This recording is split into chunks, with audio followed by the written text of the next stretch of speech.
the screen for the text messages, or will somebody pass on the...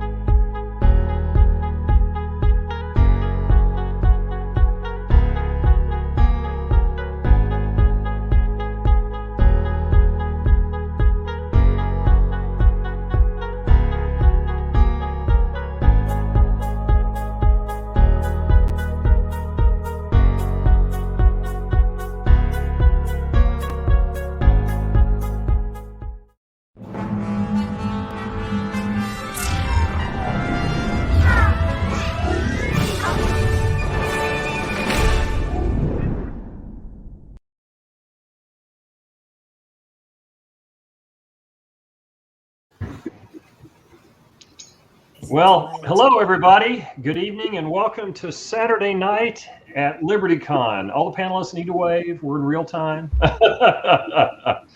I'm Les Johnson. I'm the moderator for the Mad Scientist panel. I don't know if we're mad scientists, slightly annoyed scientists, crazy engineers, but we're all in the STEM field one way or the other, I think. Various disciplines represented, and this is the Mad Scientist panel. So what I'll do is I'll let our guests, our panelists, introduce themselves here in a few minutes, but first I'll get us started and let people know what this is all about. What is a Mad Scientist panel? Well, this is a tradition at LibertyCon, and to my amazement, a couple of years ago, I was told by Brandy that it's typically one of the most well-attended panels, and it's also, in the old hotels we were in, one of the hottest panels, because all those people crammed into her room made it really hot. So hopefully your air conditioning is working wherever you are tonight. Just to give you a heads up what this is all about, we are going to be talking about, with these STEM experts here, the top science stories of the last year. And if it goes like we would like it to go, it will take us down the realm of not only what were these discoveries, but as good science fiction always explores, you know, what are the implications of these discoveries? What does it mean for the society? Where is it going to take us in the future? What's the bright side, the dark side, the sides we need to be aware of? As we all know, science itself is pretty neutral in and of itself, but what we do with that science often has moral implications. And it's those topics that we tend to try to delve into in some depth during this panel at LibertyCon. Now, just a quick history. This panel began many years ago. If you've heard me talk about this panel, then you're getting a repeat, but for those that may not be aware of it, it goes back to the early days of LibertyCon. It goes back to when LibertyCon met at a hotel in East Ridge that has now been converted into a retirement home, appropriately enough. And we met around a pool, and it didn't start out as an official panel. It was a late night discussion that began with the late Jim Hogan and I talking about these very topics. And before we knew it, we were debating things like latest evidences to support evolutionary theory, planetology, the science of the year. And there were 30 people that had gathered around that were giving thoughtful contributions. We broke up around 1:30 or 2 that morning. Jim and I went our separate ways. The next day, Timmy, Uncle Timmy, came up to me and said, "Les, what was that thing you did last night?" I said, "Oh my gosh, Timmy, what did I do?" I thought I was in trouble. And he said, "No, that thing you and Jim Hogan did out by the pool." And I said, "Well, we were just talking about space and science and technology and all that fun stuff." And he said, "You need to do that again next year." That's how it started. Over time, it became called the Mad Scientist Panel. That name was given to it by the late Kerry Gilly, for those of you who remember Kerry. He's the one who gave us the moniker of Mad Scientists, and it's stuck. We usually have a lot of fun with this, and I hope that you as the audience will enjoy it tonight. Before we begin, Les has done enough talking. I'm going to hand it off, and I'll go in the order people appear on my screen. If our guests can kind of give a little bit of a quick bio of who they are, then it'll come back to me. I'll get us started. So Kevin, why don't you get us started? Hi, Kevin Grazier. I am a planetary dynamicist, planetary scientist by education. My research area is in large-scale simulations of early solar system dynamics and evolution. I was also the investigation scientist for the main camera aboard the Cassini spacecraft, as well as a science planning engineer for the Cassini spacecraft that spent 13 years at Saturn. In my spare time, I am an author, and I also consult in the entertainment industry. I've been a science consultant on several TV series and films. Okay, Stephanie. Hi there. I'm Stephanie Osborn. I think most of the people at Liberty already know me. I have graduate and undergraduate degrees in astronomy, physics, chemistry, mathematics. I did my graduate work in binary variable stars. I spent a couple of decades in working the civilian and military space programs. And these days, I write. Very good. What's your next book? Well, I'm working on the next Division I novel with a protege. We're going to co-author it. It's titled The Bounty Game. And then after that, I'll be writing some more in Rich Wyon's universe in his Empire series, then back to Division I. Very good. Yeah, for those of you who are authors on the panel, don't be ashamed to plug your books. Rob Hampson, I know you won't be ashamed to plug a book. Gee, wonder what book that could be, Les. I'm Rob Hampson. I am the token biologist of this panel. I am a physiologist pharmacologist who works in the field of neuroscience. These days, I'm working with neurologists, neurosurgeons, AI specialists, and electrode manufacturers as we are preparing to build the first prosthetic for human memory. And I'm working with a company that's doing that. The group that's been put together is absolutely outstanding. It's something I've been working toward for a while. I was inspired by the $6 Million Man. Tried to do that study in bionics. The field didn't exist. And about 25 years later, I looked around and realized I was right smack dab in the middle of it because we'd made it happen. I also write and edit. And the book I'm promoting right now is called The Founder Effect. And The Founder Effect is an anthology of what the myths and legends would be surrounding the founders of the first interstellar colony. Les is actually a contributor to that, as are quite a few of the LibertyCon pros. Very good. Let's go to Dr. Ben. All right. Well, I'm Ben Davis. I have my degree in nuclear physics, and as is often too much the case for physicists, I actually didn't have a career in nuclear physics. I had to go off and rebrand myself as a computer programmer for most of my career.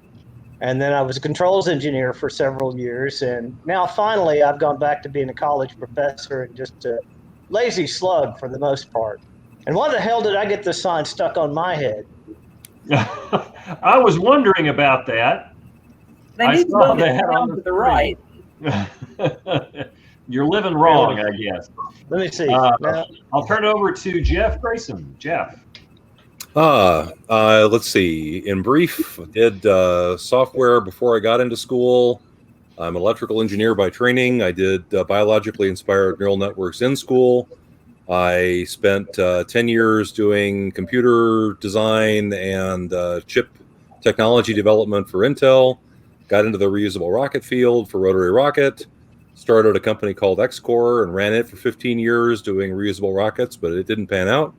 And since then, I split my time between a beamed power and propulsion company, the Electric Sky, and a nonprofit working on advanced deep space propulsion, the Tau Zero Foundation, which covers everything from sort of the outer planets out to interstellar. Way cool. Good stuff. And our STEM guest of honor, Art Dula. Art? Microphone. You're muted. Let me get my microphone turned on. Well, I don't have the scientific credentials that you gentlemen have. I'm honored to be on this panel. I'm generally considered to be mad, but not a scientist. I'm a lawyer. So naturally, nobody can tell, actually, that I'm nuts. I have worked my whole life in trying to do things for space commercialization, various companies, Space Hab. We launched the first private space vehicle from Texas.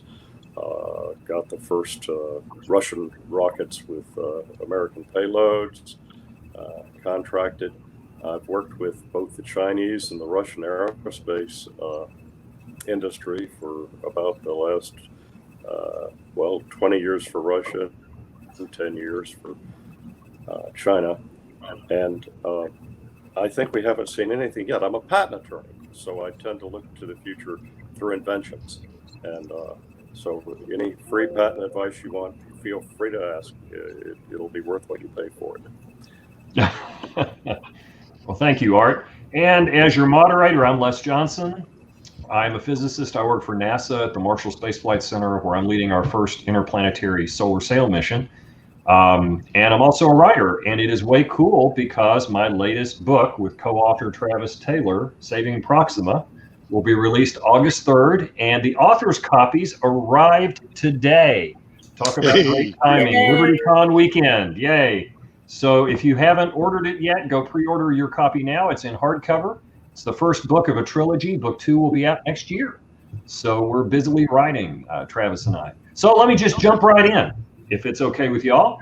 The topic of the du jour, of the day, of the month, of the year has been COVID, right? And I, for one, I don't know how many of y'all have had to work from home, but my job has pretty much been working out of my house. As a physicist, they don't let me touch the hardware, which is a smart move. So a lot of the engineers and technicians have had to go in to work on the hardware of the space project that I'm working on. But I've been fortunate enough to be able to be home, having a great commute that lasts about 30 seconds, not real eager to go back into work. And it has really, this whole tele thing has changed, I think, the way a lot of us view work and where we work and where we live, right? And just to get out there for discussion, you know, a lot of things have happened during the year in COVID that I could just list. For instance, Beijing had blue skies, right? When their factory shut down, the pollution vanished. People got to see what the sky looks like. They got to see stars at night instead of smog. People are working at home. People are leaving the cities. In terms of the technology and the science, what has this virtual world done that you think will continue versus maybe snap back to the way it was before COVID? Have y'all given some thought to that? Anybody? I have. Do we raise our hand or? No, just if somebody starts talking too much, I'll shut them down. Go right ahead, Kevin. You know, one of the things that in education that has been discussed for years, decades even, is distance learning. And we can do distance learning, and it's always been on the horizon, on the horizon, on the horizon. And COVID gave distance learning a spark. We now know its applicability. We know its drawbacks, and now we know it's a tool we can use. But now we have better constraints, and it took a pandemic for us to get that understanding, because it's always been, somebody needed to light a fire under their rear. We collectively needed to get fires under our rears to get distance learning a reality, a practicality. And now it is. Now we can, it's a tool in our toolbox, and we understand it has limitations as well. Oh, it definitely has limitations. You know, somebody that's teaching right now and been trying to do it remotely, it definitely has some limitations. I'm trying to get my students to come back in the classroom, as a matter of fact. So you think that that being an instructor, do they pay attention better? What do you see as the drawbacks to the virtual learning? Well, it's just the opposite, and you know, we probably need to say that, you know, the type of people I teach are, you know, 30-somethings. They're working, you know, at night or maybe during the day, and then they come to take a class from me at night. So they're tired, but they have a bad habit of turning their cameras on, or, you know, locking in a portrait on themselves and acting like they're there and just walking away, you know. And so, you know, my voice is just playing to an empty room. But there's the interaction thing too. Even with the good students, they'll go, wait, I missed that part where you go from this step to that step, and you show it in more detail. And I'm like, well, sure. And so I'm trying to draw this stuff on this whiteboard. I got a fly flicking around me here. I'm trying to draw this stuff on the whiteboard, and they can't quite see it as well as when we're in class together. And that interaction is definitely sort of lost, even with the good students. That's what bugs me the most. The ones that don't give a damn, I don't care either. You know, if you don't want to pay any attention, don't. I'll fail you just as fast as I'll pass you. You know, but it's definitely. I'm one of the ones. A lot of the teachers are like, "Hey, let's push for this telecommute thing," and I'm definitely one of the ones saying, "No, let's get them all back in here because that's the only way we're going to get them to learn anything." I push for a hybrid.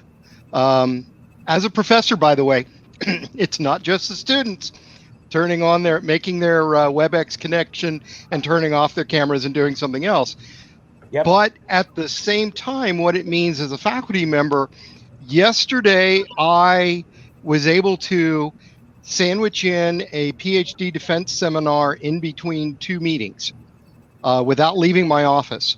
And we had a student issue I was having to address. So I'm on email with the course director and the graduate director. But at the same time, I'm listening and watching this PhD defense and able to do it from my office. So I agree with you, Ben, exactly trying to get the students back in and get them engaged. But if we can keep some of it, there are great productivity advantages to being able to stay in your office and multitask. Oh, yeah. I'd love to see it work if we can make it work. Well, I mean, you're talking about it kind of in the context of full-time students, or except for Dr. Ben. You know, there's been a huge underserved need for continuing education for professionals throughout their lifetime. And I do think that now that the barrier has been broken a little bit, the psychological barrier, you know, that demand will be better served because people will just not accept that, well, I can't get a course because I'm not a full-time student at your university and you just won't take me anymore. You know, hey, I know that this can be done remotely. I know that there's a way to do that. One change, I think, to the culture that is permanent is we finally got Arthur C. Clarke's, you know, just distance calling instead of traveling everywhere. I personally hate that the video call is become the nominal thing. You know, when people set up a meeting now, the default is it's going to be a video call, even if nobody's showing slides, even if there's no use of the screen. That's just the way the culture has changed. I hate it, but I don't think it's changing back. Well, nonverbal communications is equal as almost as important as verbal communication. So I think there's an argument for that. Yeah, but it's, you know, it's psychologically stressful to always know that you're being looked at if you do an awful lot of meetings by phone. And it changes the level of, you know, it changes the level of interaction, not always for the better. But like it or hate it, it's here. It's not going away. We might as well get used to it. I have to throw in something that one of the people commented on the Discord server, and that is the affluence disparity. You know, those of us who are on this call, we're all probably comfortably middle class or more, and we have broadband access. We have decent cameras. Well, almost all of us have decent cameras anyway. We're able to hear each other. There's not been a lot of stuff freezing up on the screen. What about those kids that come from poorer backgrounds where there is no broadband, some rural areas? You know, is that not a societal issue we need to be tackling as we're looking at this brave new world of telecommute and telelearning? You know, it absolutely is, and we have SpaceX and several other companies who are addressing that with Starlink and other, you know, more wide-ranging broadband options. I mean, certainly it's a disparity now, and it's probably going to be a disparity for a few years, but it's certainly also one that people are trying to address. This is one that hasn't flown under the radar. Is my point. So I think that it's absolutely, whoever asked the question is absolutely right. It's been a disparity that needs to be addressed, but it's being addressed. One of the things I've kind of been expecting for 20 years is an increased new wave of suburbanization. You know, a pulling back from the trend of more and more people in the cities. I do think that there's a chance that the reaction to this pandemic is going to accelerate that trend because, again, more people have discovered that they don't have to live in a city to get what they want. And I think that when there's more high net worth people who are not in the major urban areas, the tolerance for the level of information infrastructure that we have allowed to exist outside the major urban areas will be decreased. Because, you know, people move out of California, they move out of San Francisco to, you know, Colorado or Idaho or whatever, and they expect to still get good internet. And if they don't get it, they have ways of making their displeasure known. I've actually talked with my husband about this a little bit, and he and I kind of have a different view of that, and that is that as soon as the various and sundry bureaucracies, and I'm not just talking about government, I'm talking about corporate, as soon as time rolls around for them to start doing things like maintenance on their buildings and stuff like that, and they suddenly realize we don't have people in these buildings, we can't justify it, that's going to backfire, because they're going to say, no, now we want the employees in the building so we can justify it. And that's what we see coming. One of the things that occurred to me early in the pandemic, you know, we were adapting to being online. I'm sorry, Art. Go ahead. Well, I was just going to point out that European universities have for a long time really not required in all cases that you attend the university. You can get a perfectly good degree at any level from some very good universities, like, for example, Heidelberg, by taking examinations and paying money. And I think there may be more of that. And I've noticed that many really good schools in the United States have embraced a movement to put all of their courses online so that anybody in the world that has access to even a fairly slow internet server can get to them. As a patent attorney, I can tell you, watching the Patent Gazette, that we're seeing a wave of location-neutral capability technologies that are being developed right now, and they were never really needed before because, you know, no serious person ever worked from home or took and went to school from home or anything like that. You always had to go into an office. And I think there will be, as you mentioned, a hybrid model. My wife is an attorney, and she was told, if you don't come into your office at least every once in a while, you're not going to have an office because we're going to give it to somebody else. So I think that it's evolving. Well, there's a couple comments in the chat that go ahead, Rob. There's a couple comments in the chat about exactly that. If you're not coming in, then your office will be reassigned. And if you've got a certain number of people working from home, we can downsize and save money on office leases. There's been several comments to that effect. Have you pondered what would have happened had COVID happened 25 years ago, before we had the capability to telecommute? You know, a lot of the economy, if you weren't unfortunate enough to be in the service sector, kept going because, like, people like us could work from home, right? Office workers could work from home. 25 years ago, that wouldn't have been possible. So you'd never have noticed. You'd never have noticed. It would have been. I mean, we made such a big deal out of it because we had the luxury to do so. Oh, you're saying we would have just gone on and. Yeah, we would have just gone on. I mean, the economy didn't shut down during past pandemics of significant magnitude. You know, and people died. Okay, but you know, this we made such a big deal out of it this time in large part because we had the luxury to do so.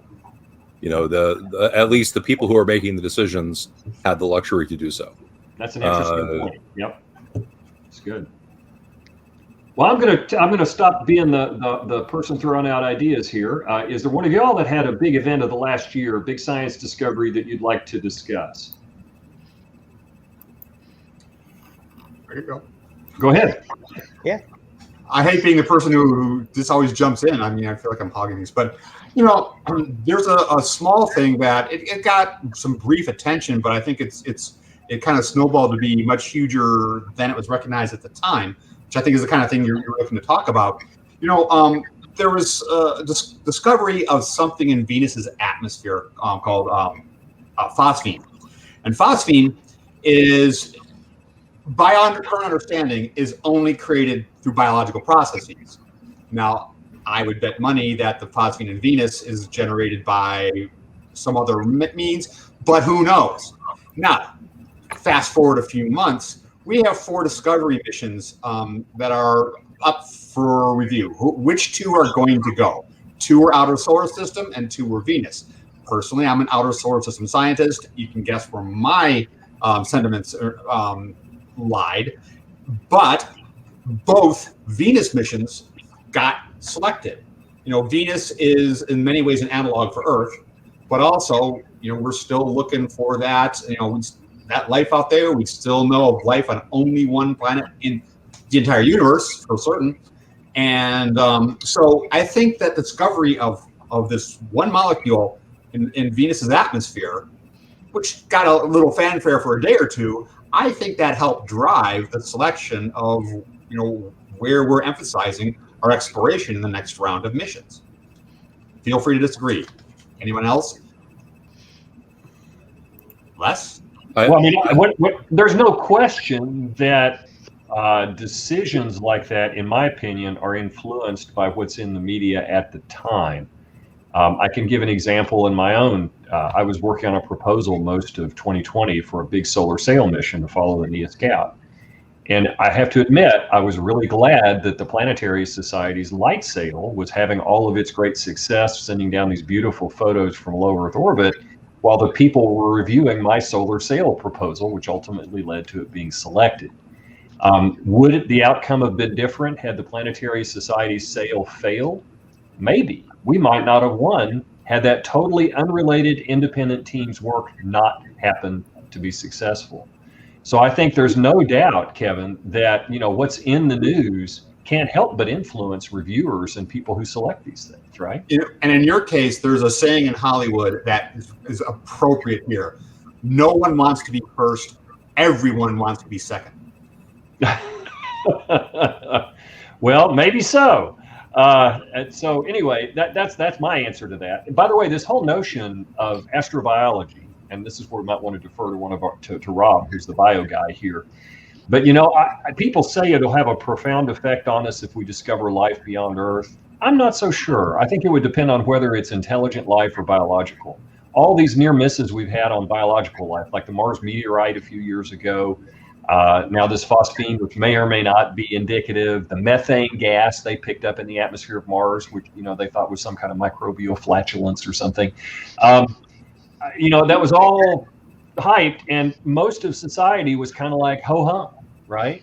So would it? I mean, Art, what do you think? I mean, would the society react in a big way, do you think, if we found life out there, intelligent life versus microbial? Well, it's like they said in the second Aliens movie. It said, "Are you an illegal alien?" The fact is that most of the things in the solar system that we're going to discover, we haven't discovered yet. And certainly the most profound things that we will discover, we haven't discovered yet. And I wouldn't be surprised if there's some form of life anywhere where the thermodynamics allows it. We have so much more to learn. We always have a habit in society of assuming a linear progression from where we are now to where we think we're going to be in the future. And yet it's kind of funny that we feel that way, because when you look back at the past, it was never linear. It was always exponential and surprising and amazing and magic. And I think that that's going to accelerate because there are simply more engineers, scientists, and educated people in the world today. Most of the world today is rather middle class. Some countries are rich, about 14%, but there's very few people starving or with no medical care or no women being educated. That time is past. And as the world connects with each other and builds this nervous system that we're now 10 or 15 years into, we're going to see contributions from people that have profoundly non-European and even viewpoints. I'm looking forward to that. I think it'll make a good change because how you look at things influences what you discover. Yeah, the near elimination of worldwide total poverty, truly desperate poverty, just in the last 30 years is probably one of the most significant but underappreciated changes in human existence. It's dramatic. It's almost hard to get your head around how fast that's changed. And if I were to put my money on the most significant one of the next generation, it's going to be nobody's having kids. So now they all got rich, or at least not poor, and they all stopped having kids. So the demographic collapse that we're staring into the face of a generation from now is really equally dramatic and potentially not so wonderful.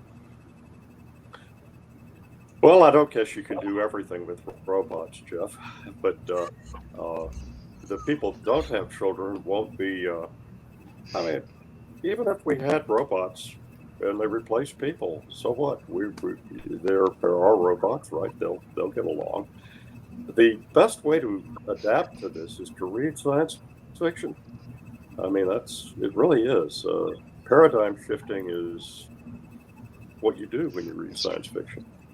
And you all write science fiction. I didn't get to plug my book, but I edited a book for the International Academy of Astronautics on space mineral resources. And we had 15 countries and 32 people and tons of peer review from people who didn't like necessarily America. My co-editor was the head of the Chinese Space Law Society. And boy, did he have to fight to get his government permission to do that. The fact that we can see some resources now that we didn't have before. What happens when we're no longer ruled by scarcity? And that's perhaps the most profound thing that's going to happen. But educating the whole world, you put the internet in geosynchronous and give everybody a smartphone. What would giving everybody on Earth a smartphone cost? About the same as building an aircraft carrier? Why not? Let me shift over to Rob. Rob, what in your world of biology, what's been the big breakthrough this year? What would you have as a standout? So in biology, well, I will, I think several of these discussions of biologically derived chemicals in space are fascinating. That we can maybe even circle back around to. For me, working in the neurosciences, one of the biggest, most talked about things is the approval of Adukanymab. That is the Alzheimer's drug or anti-Alzheimer's drug that was approved by the FDA a few weeks back.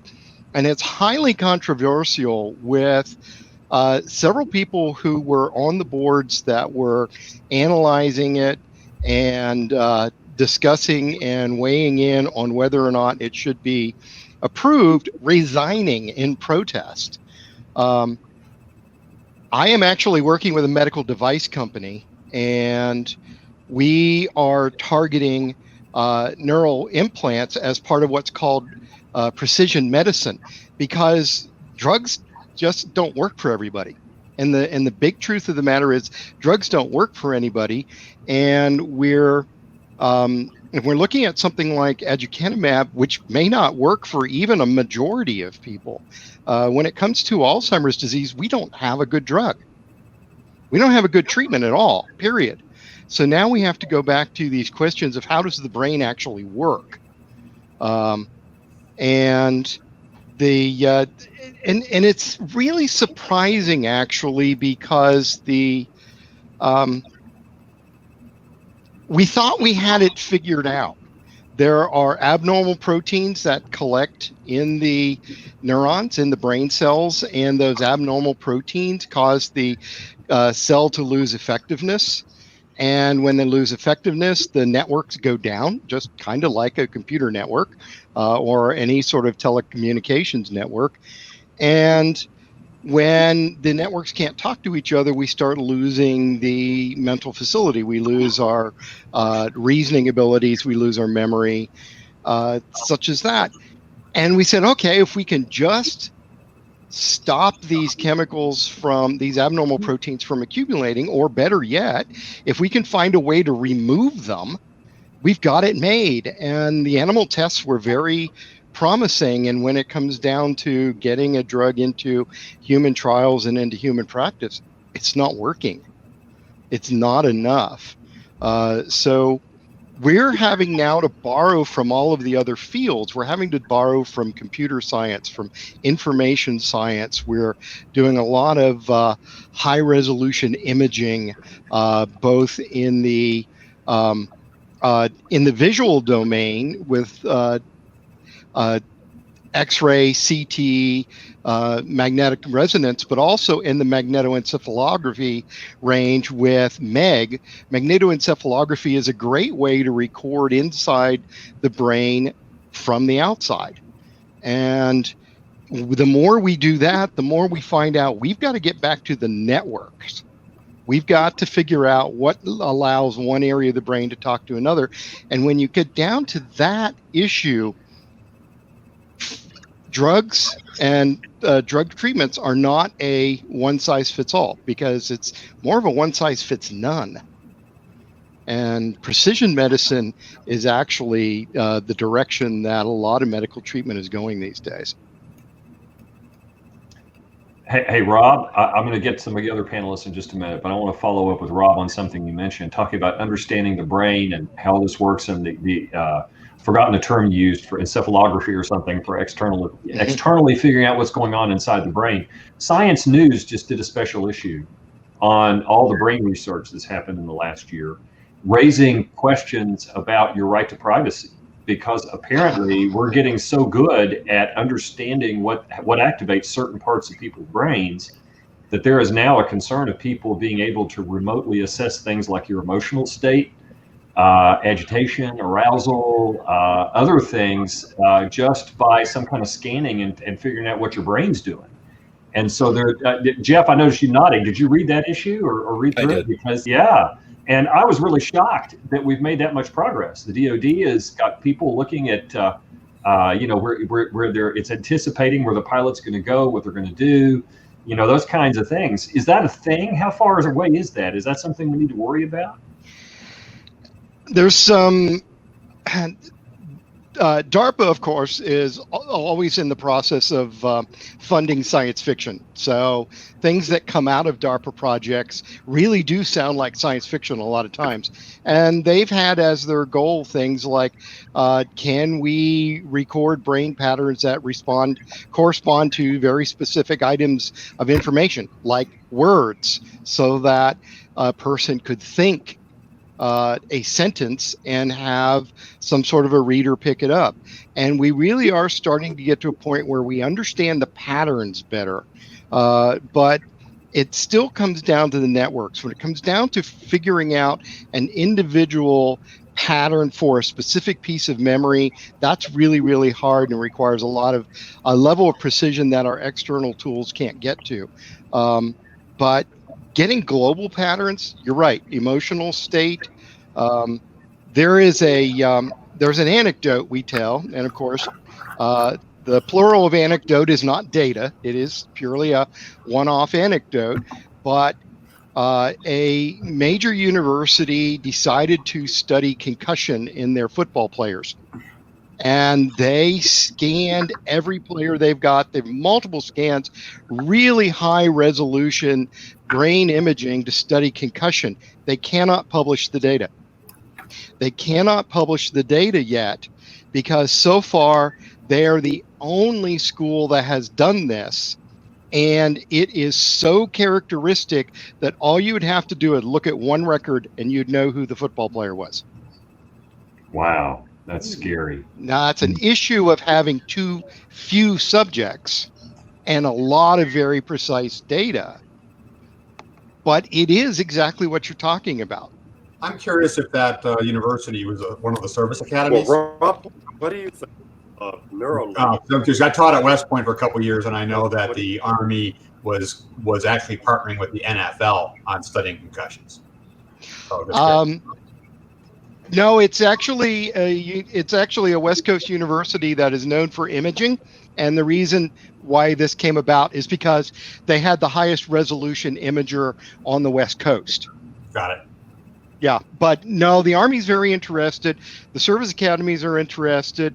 I've actually got 2 students right now that are doing work with high school football players and one with female hockey players. Females in contact sports tend to have a greater concussion risk, which is an interesting side story for another time. Hey, Art, you started to say something. What's up? Well, I was going to ask Rob what he thinks of neural lace, and that's really science fiction, but apparently Mr. Musk is putting some money into it to look at wiring up pigs and having some success. Do you think that has a future? I definitely think it has a future, but I have to laugh because the company I'm working with hired some of the founders away from that company. And so all I can say is it has potential, and I am going to have to say I can neither confirm nor deny. Well, I am under no non-disclosure restrictions, so I'll say a few more words than that. The thing about mental privacy and whatnot, the way memories appear to our limits of our current understanding to be stored in the brain really does not lend itself to extraction by non-invasive techniques. When you recover a memory, things are happening in the brain in a delocalized fashion.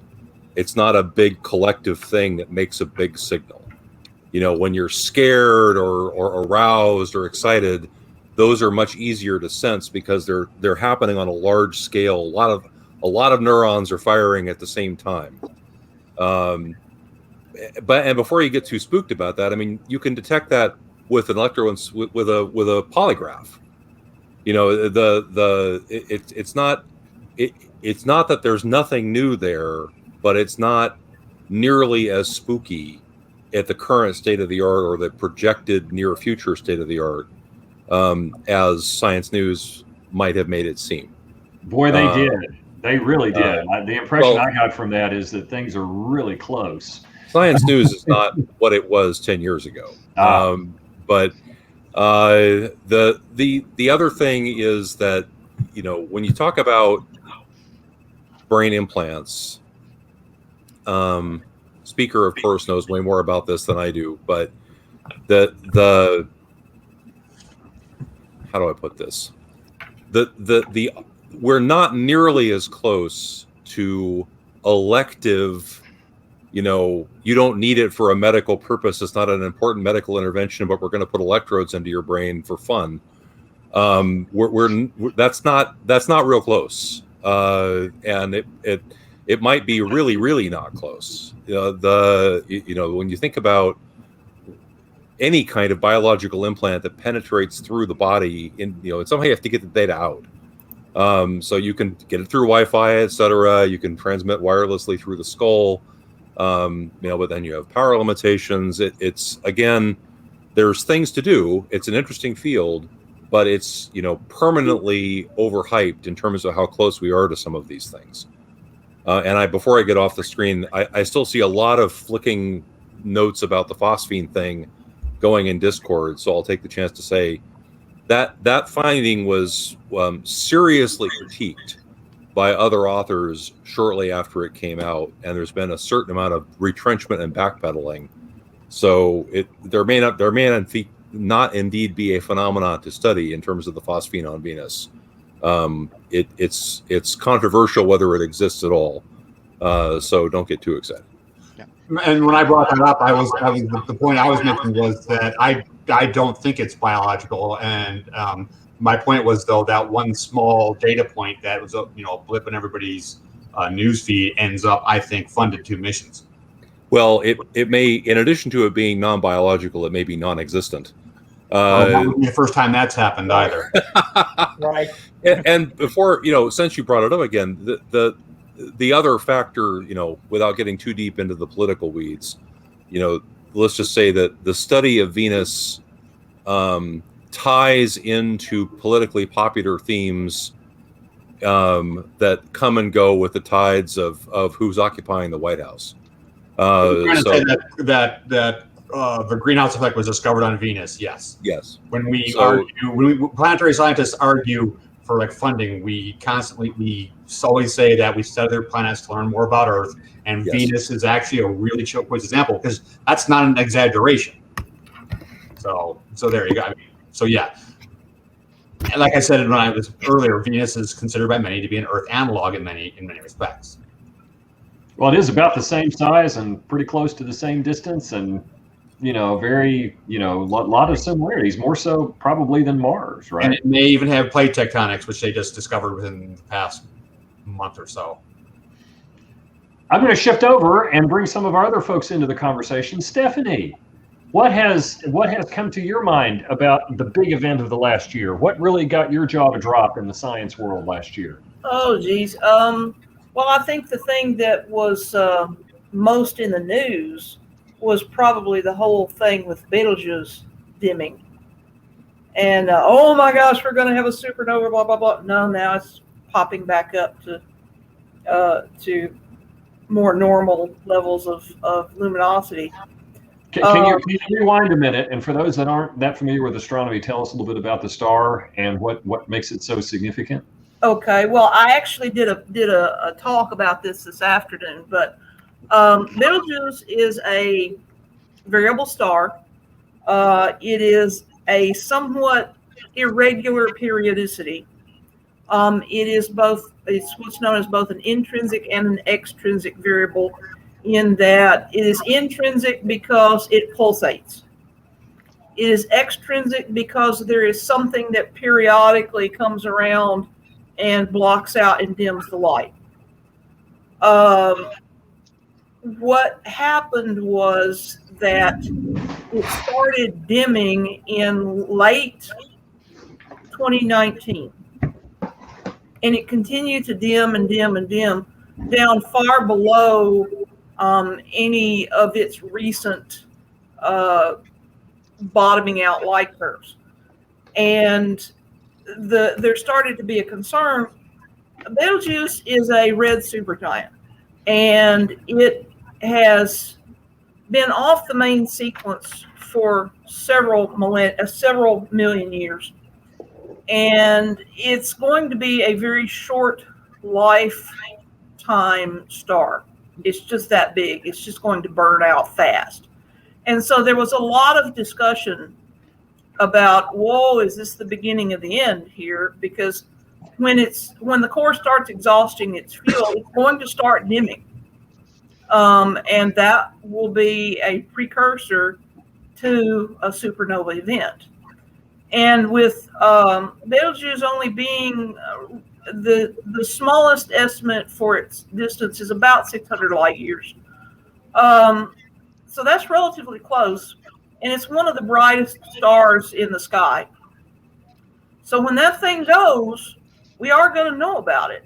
Is it anything we have to worry about, Stephanie? I mean, you hear a lot about, if a nearby supernova goes, we lose our ozone and all that. Is it far enough away that that's not a concern? It's far enough away that it's not a concern in terms of extinction events or anything like that. You need something 100 to 150 light years away, and this is at least 600.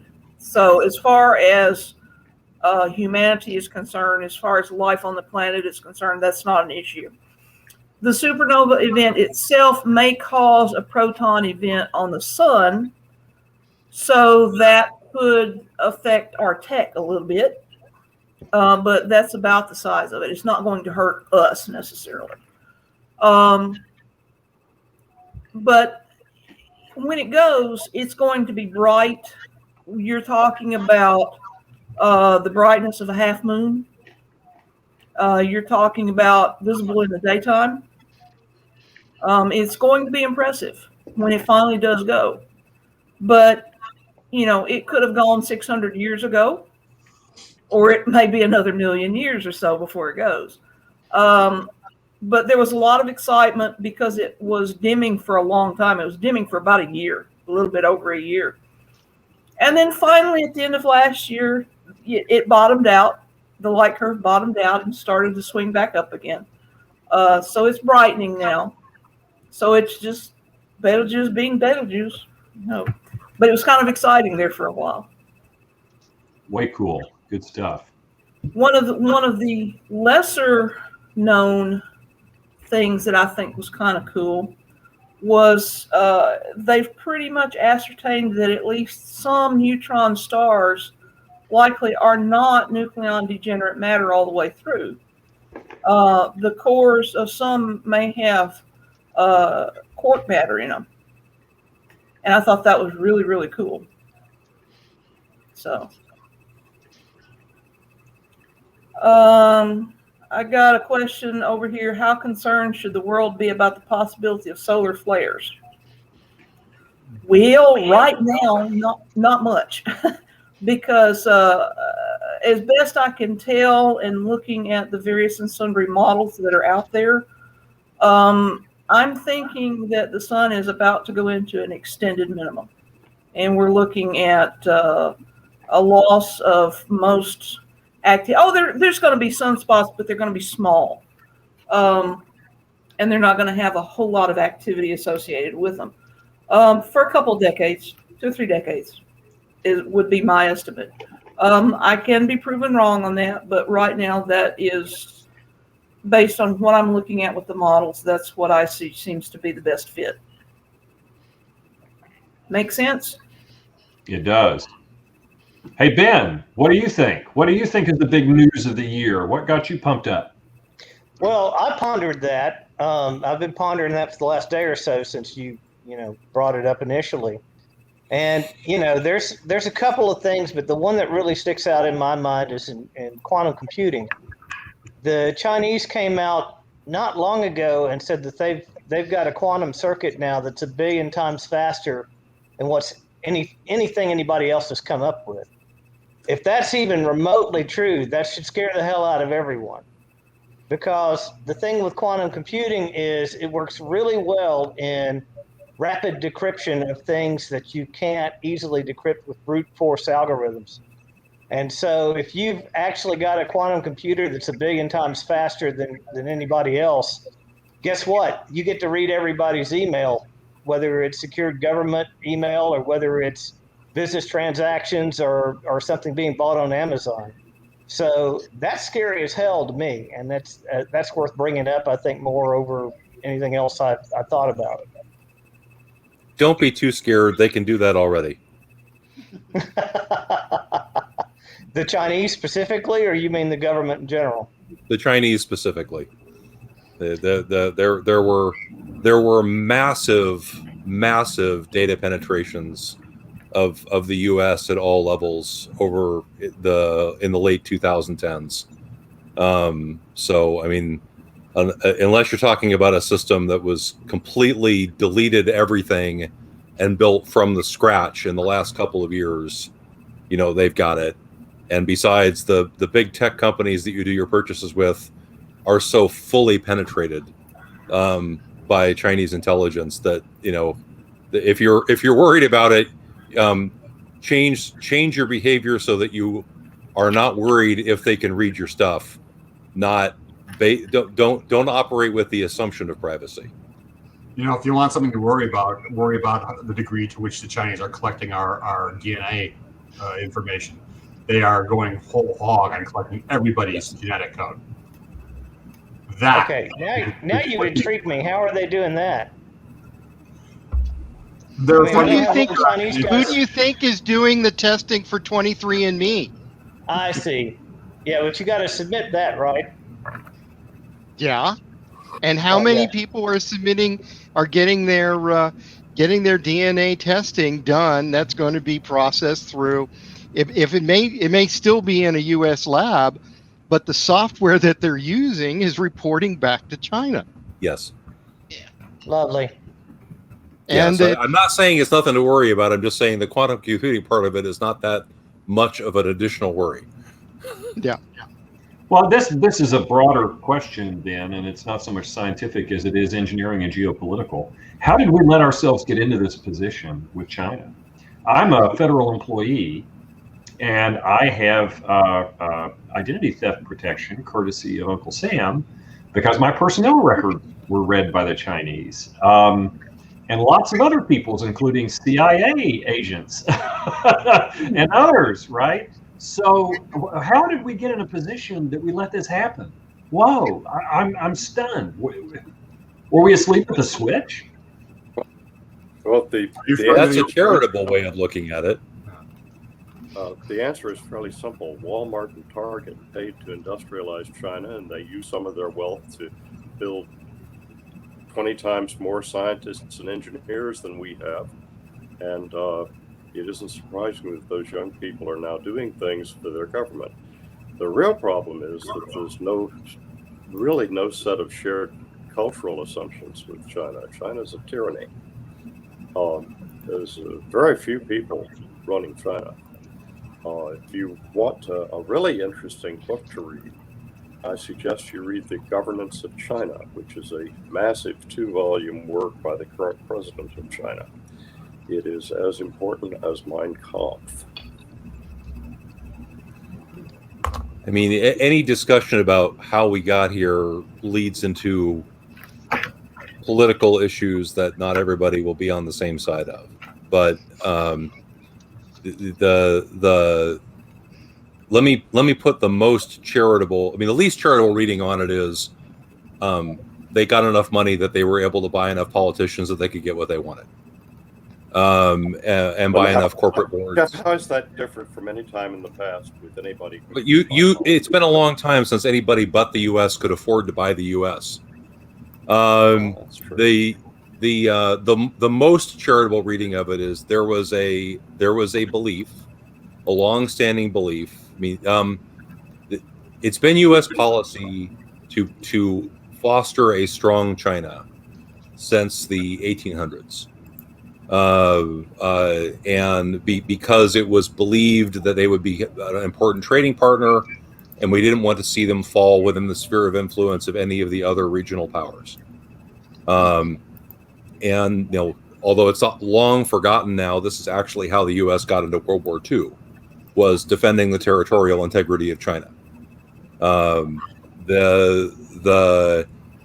There was this long-standing belief in the 70s, since China's turned against the Soviet Union, that if we just raise the standard of living in China enough, if we opened up the world economy to them enough, that they would become, just like anyone else, a market democracy, a valued member of the world community.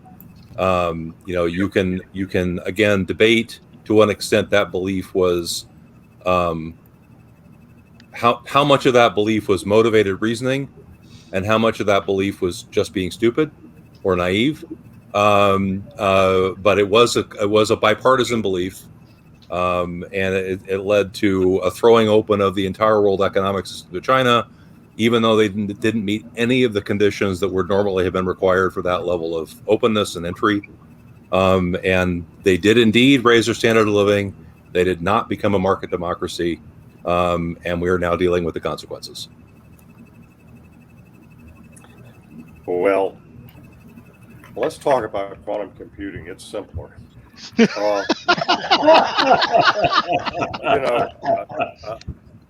IBM is now trying to set up a good quantum computer, and they've got a couple of things they're looking at to test it. They're checking a ROB on protein folding. They want to use it for protein folding and to predict it. And also catalysts. We use catalysts in all sorts of industrial things that are very basic to the economy, and they want to predict catalysts.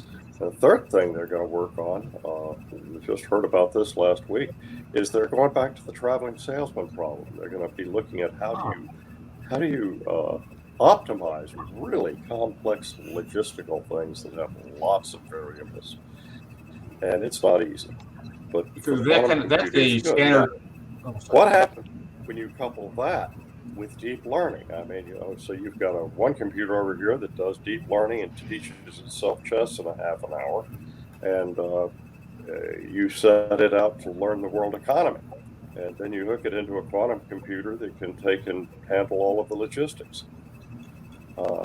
I don't think that those things they're synergistic, probably, and we're not going to understand what comes out of it, at least at first. It's going to be neat. What do you think of that? Well, in my, I'm sorry, somebody was going to say something. Well, I was going to say, this is not unlinked to the cryptography thing we mentioned earlier, because the traveling salesman is one of the sort of standard paradigm for NP and NP complete problems, along with the packing problem and things like that. And at some level, they're all mathematically equivalent. And they also, a lot of your cryptography is NP complete problem is based on that. So those are all essentially the same thing you're looking at. Just saying. So there's a class of problems that right now, and this is not an exaggeration, to take the fastest computer a sizable fraction of the age of the universe to complete. And we're looking at that no longer being the case. 42. Right. I'm sitting here laughing because a month or so ago, my son was running his final paper for his capstone course in computer science and showing me all of this stuff. And of course, he was doing a P versus NP problem. And the funny part of it is that I actually understood what he was talking about because of talks like this right here.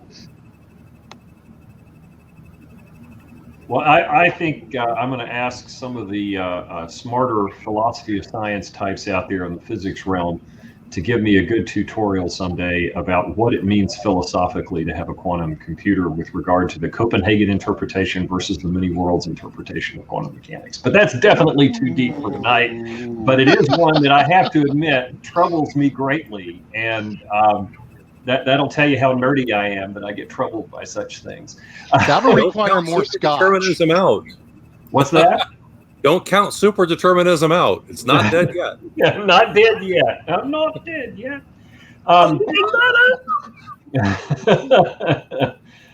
There are a couple of things I'll just throw out there just because they were fun. How many of y'all went out to watch the great conjunction of Saturn and Jupiter last year, right around Christmas time? Wasn't that great? Did you go out and see that? Wasn't that fun? That was fun. I had to teach that night.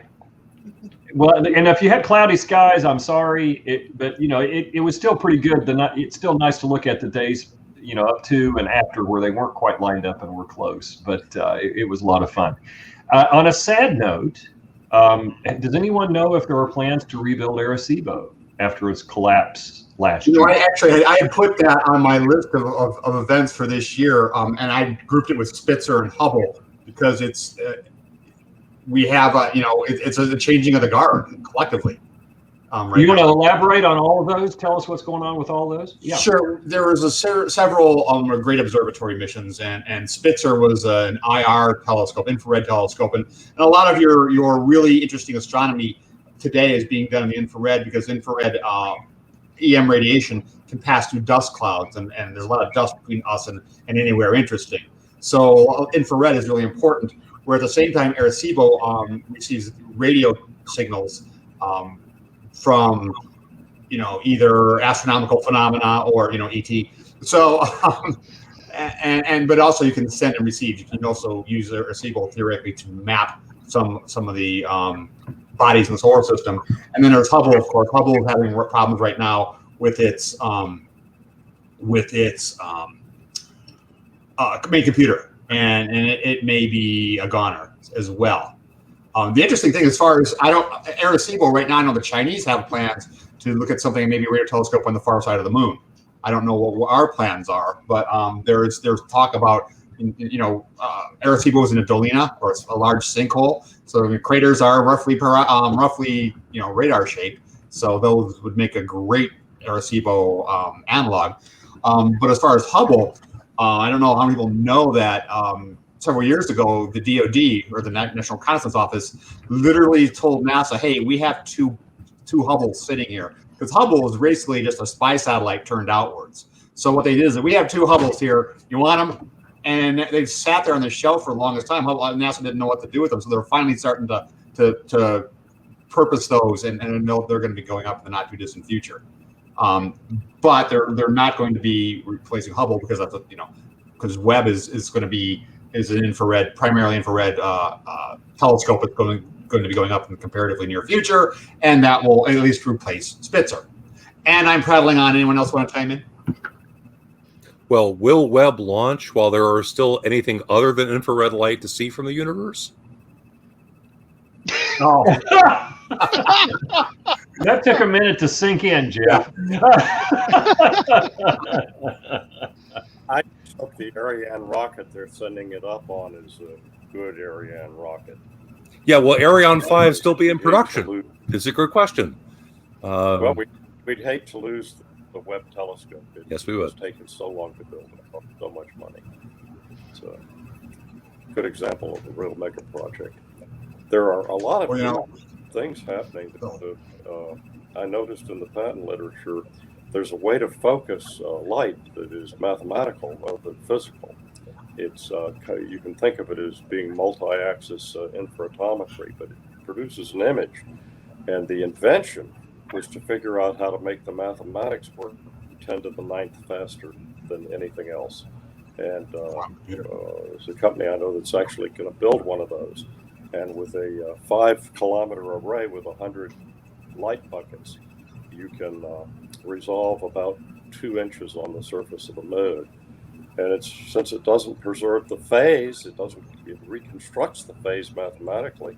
You don't have to have precision optics, because the reason for precision in telescope optics is to not lose the phase of the incoming photons. At any rate, I just happen to know about that. I thought I'd share it with you. We call it Farseer, which came from the title of a science fiction book. Isn't that a Robert Sawyer? It is kind of. Isn't that a Robert Sawyer book? Isn't that a Rob Sawyer book? Say, Kevin. Isn't that a Rob Sawyer book? Yes, it is. The author, Robert Sawyer. I wrote to him and asked if we could use the title of his book as the name of the instrument. At any rate, if you build one of those by putting little telescopes at all the high schools in the United States, you get an aperture that's big enough to take an image of a planet at Proxima Centauri or whatever that is out there. It's not a big image. It's only about 20 by 20 pixels, but it's an image. And those kinds of techniques also lend themselves very strongly to a large CubeSat constellation. Because the individual sensors don't have to be very big. So the only problem is that there are some really persistent people that only want to use it to look down. Yeah. At any rate, how about this machine learning? How can something teach itself to play chess better than a human being in a day? I mean, can that be applied to everything? Can it be a better patent attorney than I am by feeding the patent office through it digitally? I almost brought this up earlier. Everybody remember Watson on the Jeopardy challenge, right? Where it beat all the Jeopardy champions. And I talk about this in the Singularity talk I did earlier today. What have they done with Watson since then? Because that was 8 years ago. Well, it's actually hanging out in the Cleveland Hospital, reading all of the medical journals that come out every day and making diagnoses on cancer patients and heart patients. And the doctors at the hospital actually say they love the output from this thing. They think it's made really good diagnoses and really good, what's the word I'm looking for? Recommendations for treatment. And so, they swear by the thing. So, you think this is all future stuff. Pardon me? It's a brain amplifier. Well, yeah. Something that's really helpful. It's a tool in the toolbox. Okay. An awful. I cringe at a lot of the popular science coverage of artificial intelligence or machine learning developments, because they're getting very good at doing pattern recognition. That is a useful thing to have done.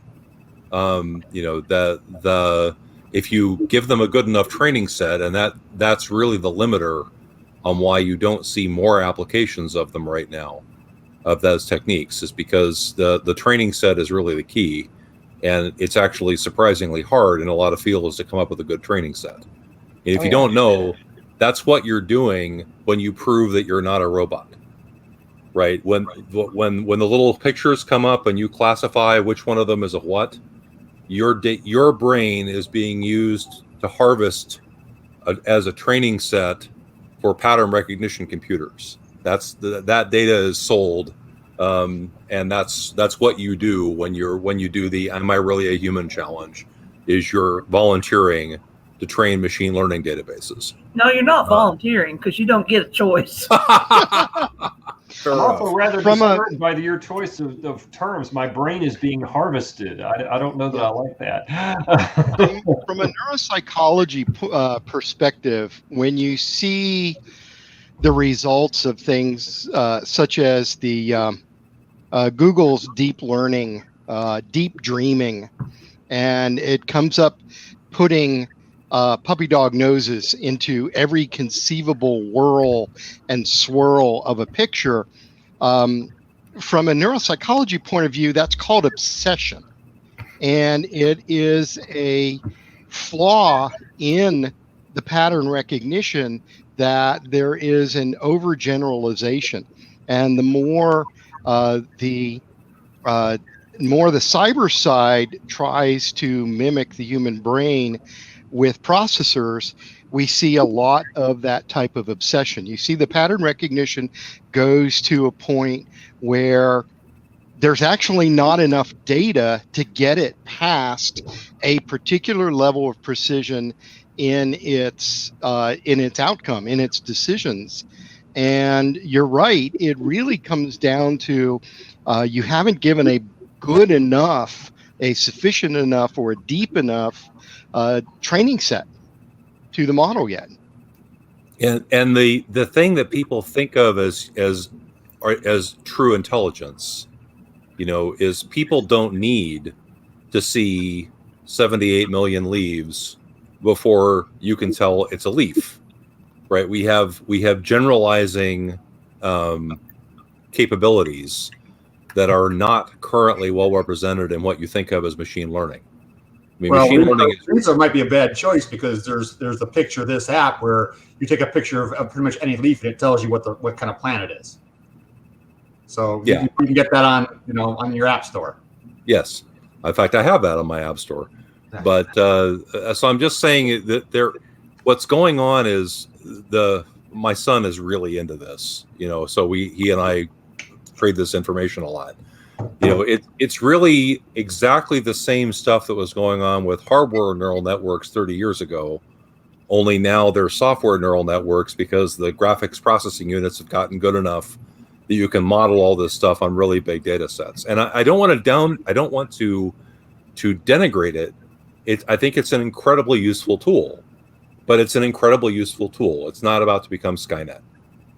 At the DARPA 60 conference, which was in September of 2019, I think, the DARPA the current DARPA director at that time, got up and told the audience that when it comes to AI, we're still cresting the second wave of AI.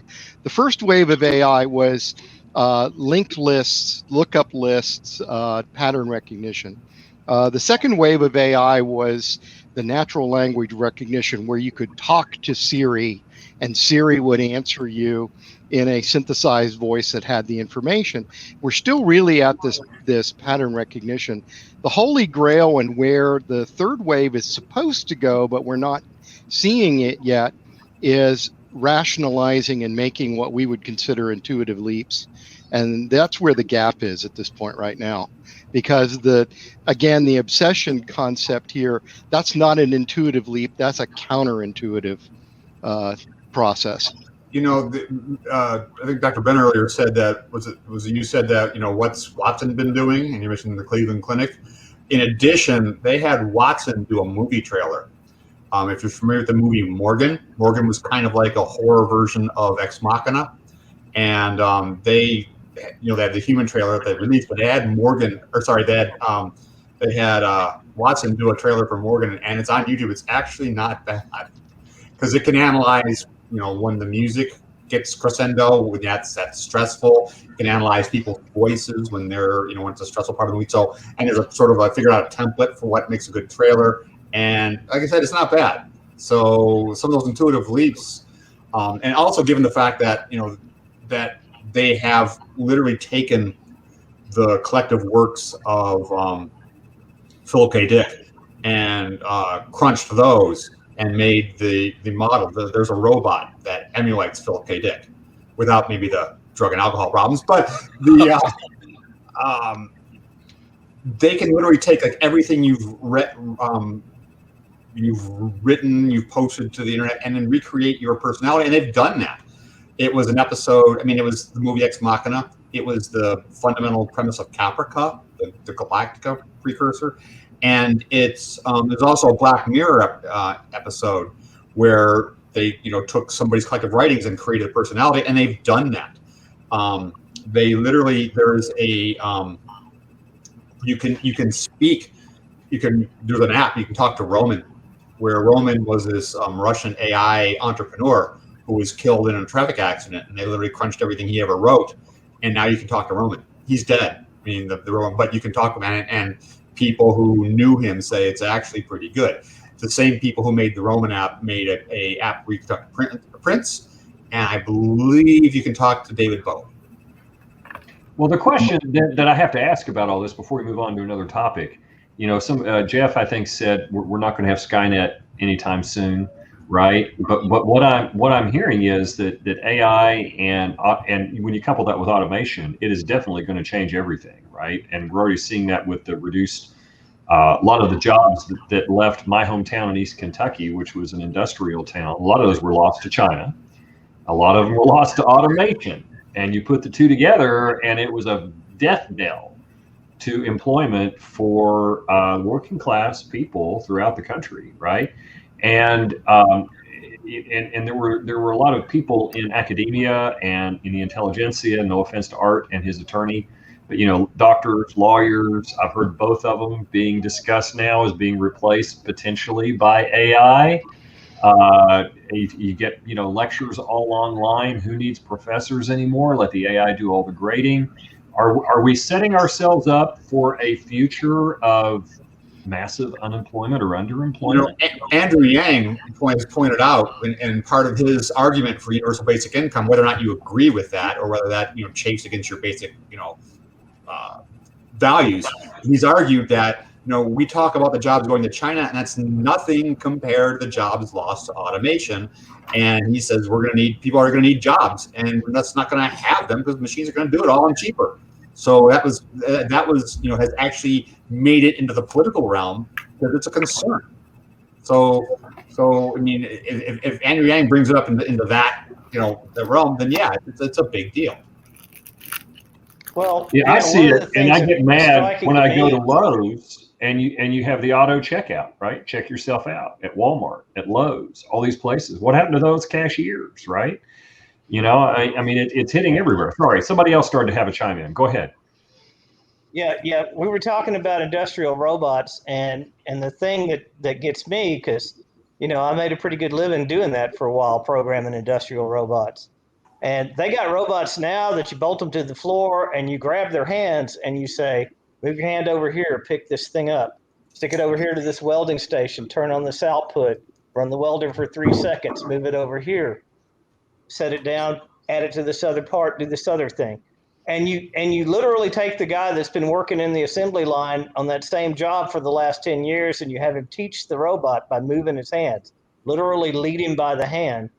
And so now what you've got is an industrial robot that's not only replacing the guy that used to work in the assembly line, but the programmer that used to have to program the damn thing to do the job. So nobody's throwing down lines of code to make this thing work anymore. So there really is a real problem here, in that all of the things that we used to think of as work, you can think of it as a failure, or you can think of it as a success of our society.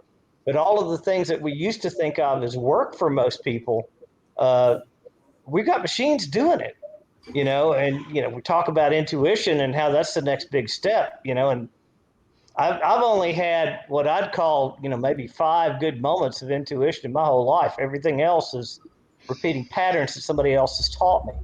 So I think we're a lot closer than what a lot of folks want to imagine here.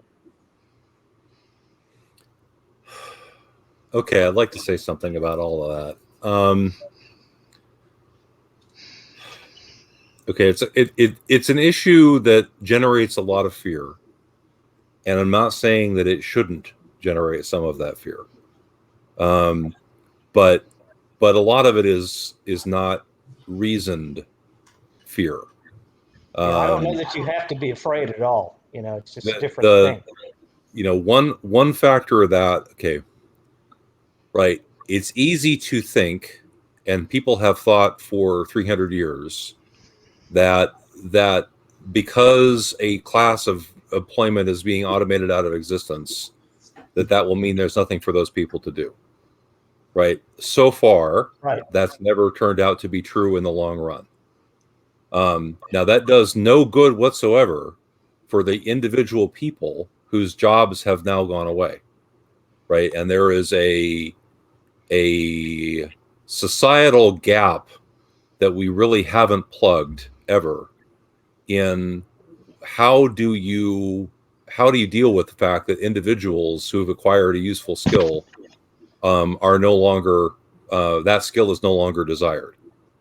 And I'm not minimizing that point, but at the same time that automation is reaching levels that we have never previously seen, good people are harder to find than ever.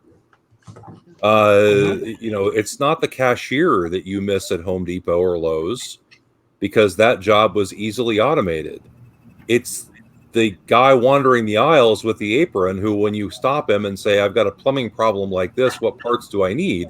You used to be able to find one of those people every one of your hardware stores. They're not there anymore. And that's not because of automation. That's because they can't find those people. The other side of this is, as I mentioned, we have a pretty significant looming demographic collapse coming. Like Japan, only worse, only worldwide. We better hope that enough of the jobs that keep the basic economy running can be automated, because we're not going to have people to put in those jobs. So the stuff like putting food on your table and having steel to build your parts out of, we better just damn well hope that we can automate those jobs faster than the population collapses. So, it's not all bad news. My own experience has been, okay, then one more piece of this before I get off the stage. Within the United States, there is a significant problem that we have large regions of the country that are not participating in the kinds of jobs that are still being created.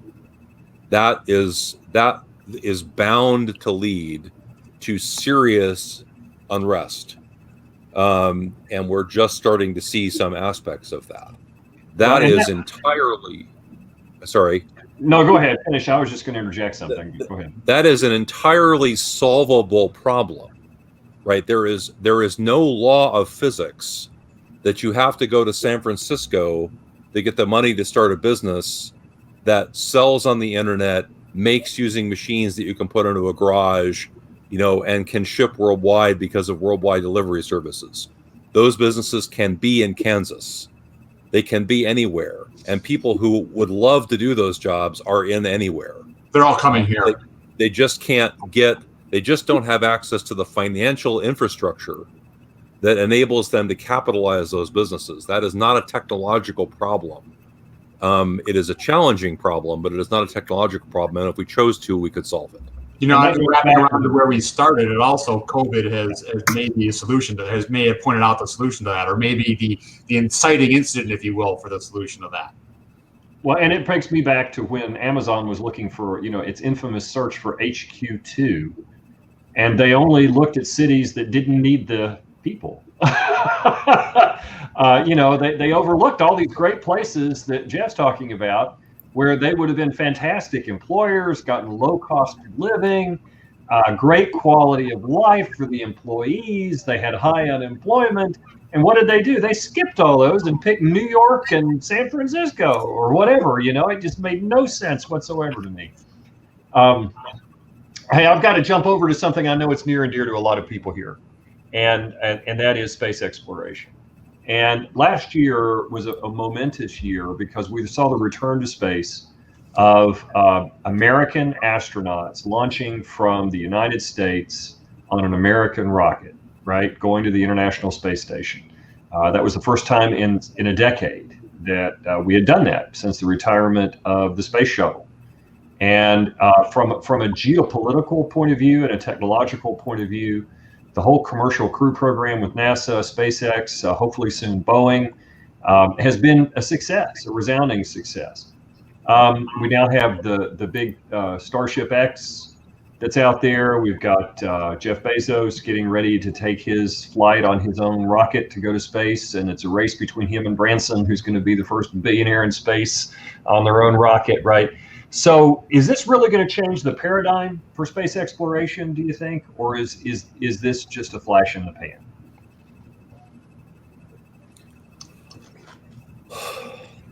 I can make an argument for both.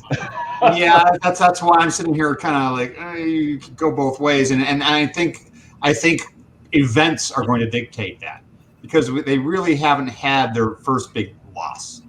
And when there's a civilian loss of human life, they're going to remember how long it took us to get back into space after Challenger and Columbia.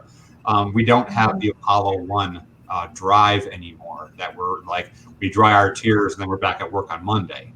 So I think that when they have their losses, if they have their losses, and let's hope they don't, but even Elon Musk has finally, for the best of my knowledge, made his first admission fairly recently that we're going to lose people.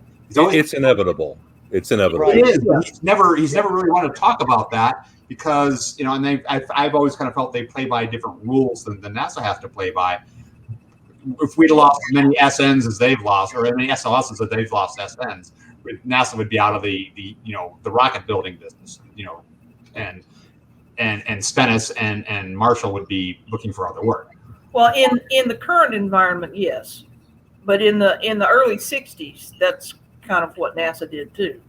Well, yeah, but the point is we don't have that environment anymore. But anyway, they're starting to get enough people to that move who have that kind of experience. They didn't have it at first. I mean, you had a lot of civilian space went under. They're just, again, the people. It's all about the people. And I think now they're getting the people and they're getting the talent. I think that civilian space is going to be a big, finally, after years of the promise, I think they're finally knocking on the door. I mean, clearly the successes of the past year show that this is finally something that we can depend on.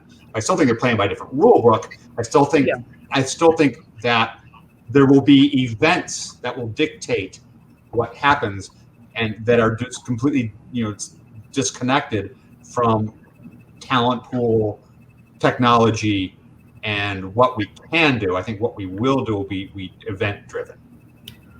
They are playing by different rules, and thank God. Yes. I was going to say there's actually no evidence to support the hypothesis that if NASA had more crashes, they'd be out of business. Historically, the surest route to a budget increase is to have a crash. When after every failure, the budget's gone up because it's a national emergency. We have to give them more money Temporarily. Clearly, more money is the problem. And that has a lot to do with the way the cultures of the various events operate in the private sector. When you you budget for a certain amount of cost, and if you make it under, it doesn't matter how many failures you have. What matters is, did you make your budget or not? Wow. Wait. 2001, we lost 2 small, tiny missions to Mars. They were really, one's 125 million, one's 165 million, which, let's be honest, in that environment, that's chump change. And there are aerospace firms that can't run for a day on that much money. And what happened? That tanked our Mars program. And had it not been for one rock found at the Antarctic 10 years prior, our Mars mission, might have languished for a lot longer than it did. So, but it didn't tank the unmanned exploration program. It's just a question of which people get to fight for the money. Yeah, and on the manned exploration side of the house, after Apollo 1, the budget went up. After Challenger, the budget went up. After Columbia, the budget went up. Not by much, and not for long. Nothing in government is permanent, but it's simply not true that when government has failures, they close. Well, no, and that's exactly. I was arguing the exact opposite. Right now, you have a failure. It's stupid NASA, stupid. Whereas I watch it online on social media when SpaceX blows up another SA, and it's that was cool, dude. So and another thing. Well, this is kind of a separate topic, but I was on LinkedIn reading about somebody who was just mortified because he studies endangered species that are now an area littered by rocket parts and hydrazine.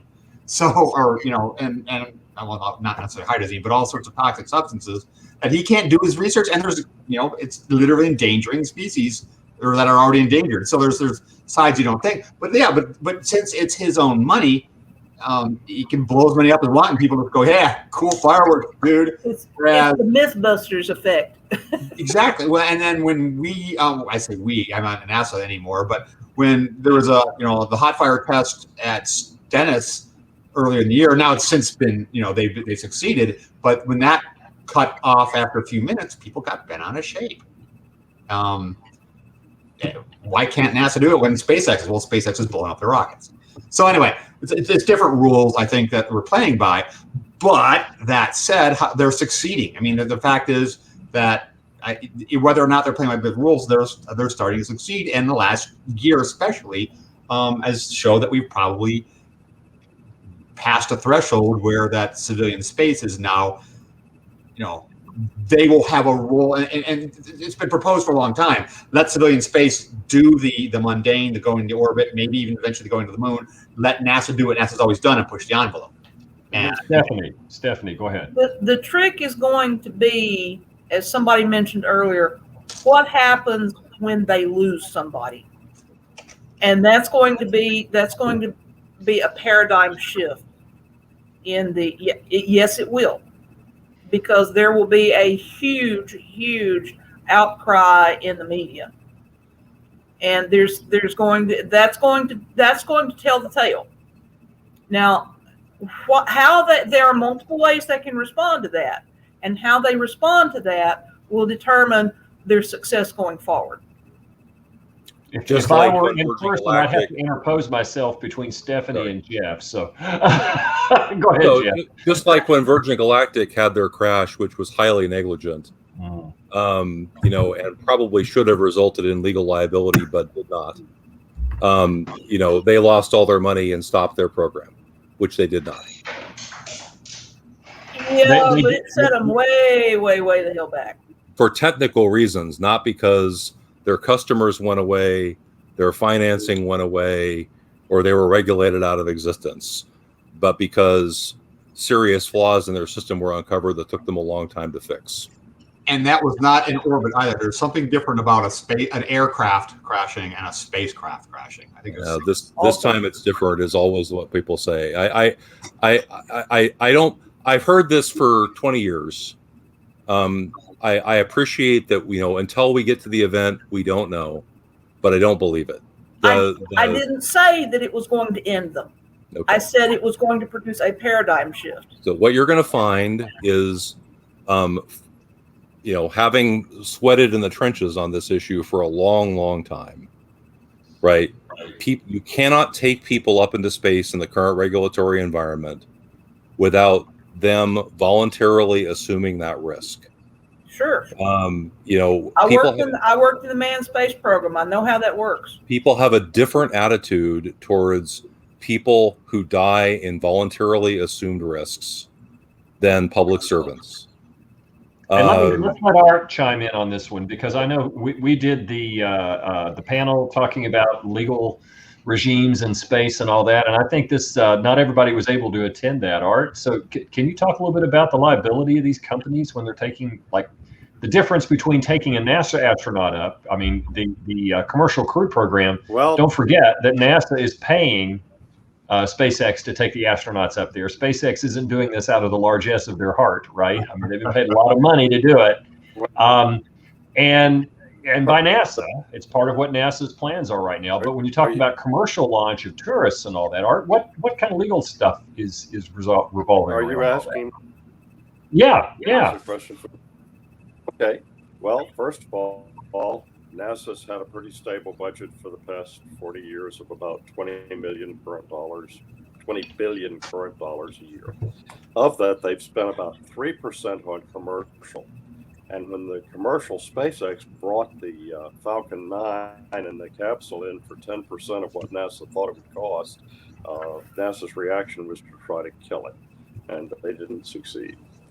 Now, with that political reality out of the way, that the commercial part is only less than 5% of the NASA budget, but maybe as low as 3%, people assume the risk of whatever they do. We have a regime now that you have to assume the risk. And the same thing was true in the 1930s in air traffic, because there's a Warsaw Convention for aircraft that says there's only a certain amount you can recover for death or injury or lost luggage or whatever. It's all handled by regs. We're not at that point yet for spacecraft, because we only have 7 people up there and they're all government employees.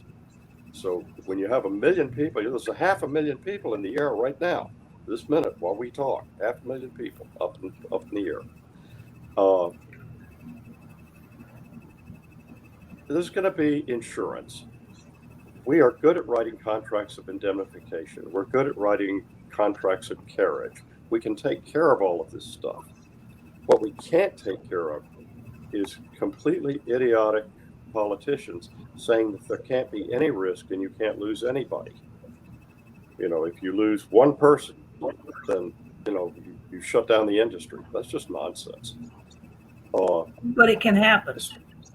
Space is going to be important, and we're going to learn how to deal with the risks financially by insuring, by getting safer, by putting in reasonable regs, which the FAA really knows how to do. They have a great track record with airplanes. And we'll see what happens. But at any rate, once you have 1 million people up on the moon or in cislunar space, they're going to make their own route. They're not going to pay much attention. I mean, it's going to be like the treaty between Spain and Portugal that said, the Spanish own all of this and the Portuguese own all of that. And they left the British out.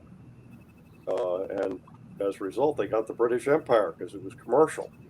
A private company conquered India, for goodness sake. So I have a slide I put up that is the front surface of the moon, which is all you can see conveniently from the Earth. And I overlay to scale the People's Republic of China onto the moon, just to prove that, yes, the moon can support 1.5 billion people with the stuff that's within a kilometer of the surface of the moon. You have to have a lot of people, you have to have a lot of technology, but anybody that thinks that that's not going to happen is not understanding of the fact that we are in a very technologically interesting age.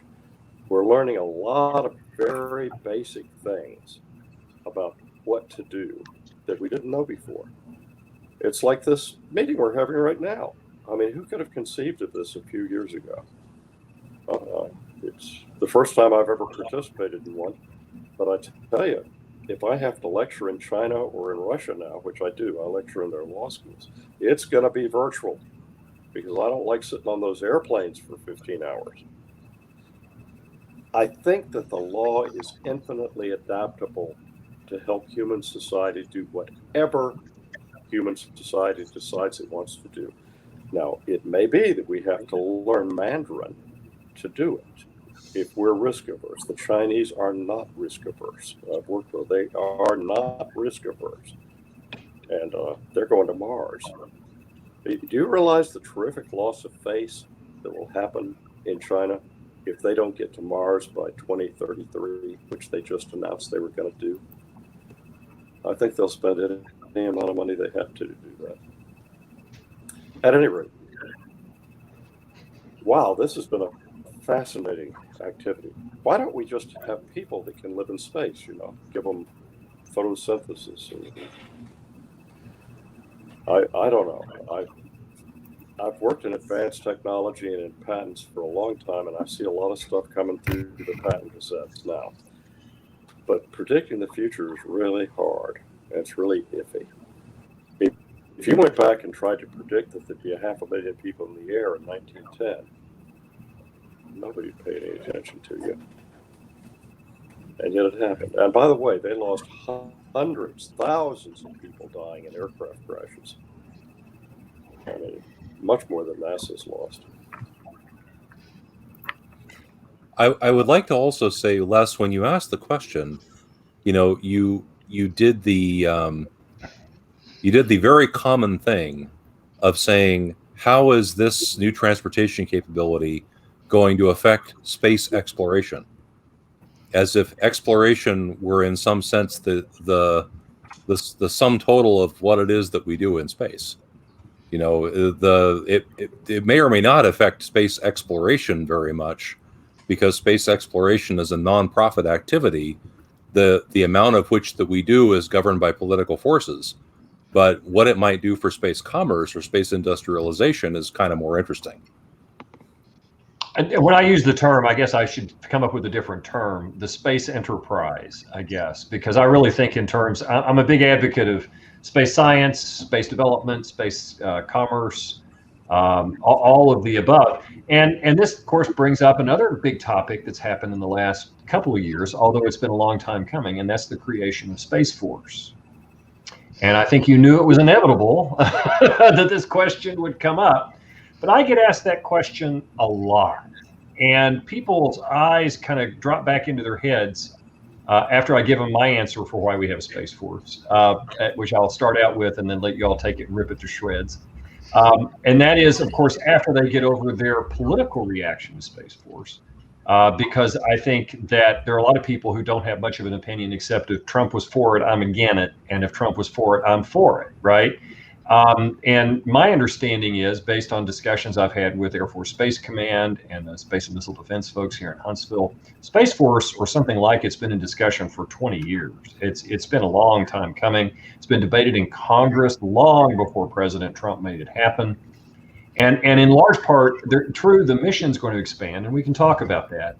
But my understanding is that it was primarily a budgetary thing. Because you have Navy, Army, and Air Force all spending money on space, not very good coordination. How does the need of space stack up against the need for another fighter wing, right? Or in the Army's case, the missile defense and space assets, how does that stack up against what the needs of the soldiers are fighting IEDs, right? And so they're competing with money there. And the thought was, if you fence it all together and make a separate branch of the service, then it can better allocate its resources. But people don't want to hear, oh, it's just a budget thing. They want to see Buck Rogers and people out there with lasers flying around. What do you all see as happening with Space Force? And do you think it's a positive thing, negative, neutral? What do you think? I've been an advocate of Space Force for a long time, and I think you're completely right that it's linked thoroughly to Donald J. Trump, as opposed to this has been discussed for a very long time, and it's about time. In fact, I wouldn't doubt that in the next decade you see a cyber force as well. A separate cyber force. So it's been a long time coming. I think it's a great idea. And I think that as Space Force matures, we're going to find that the space environment is as separate of a battle space as the atmosphere, as the land, as the ocean. That actually is a comment in the Discord channel right now, is that it makes sense to separate the environment, the training and operations environment. I also am an advocate for there being some kind of military space arm, although I'm not a lover of the name Space Force. But Federation? I would have preferred, in all seriousness, Jim Bennett and I were running around for a long time saying it should be the Space Guard, and it should be on the national on the model of the Coast Guard, a quasi merchant protecting service that reports to the Department of Defense only in time of war. But regardless of what you call it, there is a little bit more to it than the budget question. There is this question of kind of purpose and doctrine, which is not resolved yet. And that is a discussion that is still very much going on. And the advocates for there being an independent space arm really were driven by the people who thought there's more to do in space that is militarily significant than just operate satellites. The debate is shorthanded in the field as the blue water versus the brown water Space Force, by analogy to naval operations. Some people want the Space Force to just be focused on what's happening in the immediate Earth orbital environment, and some people want it to be a more expansive vision than that.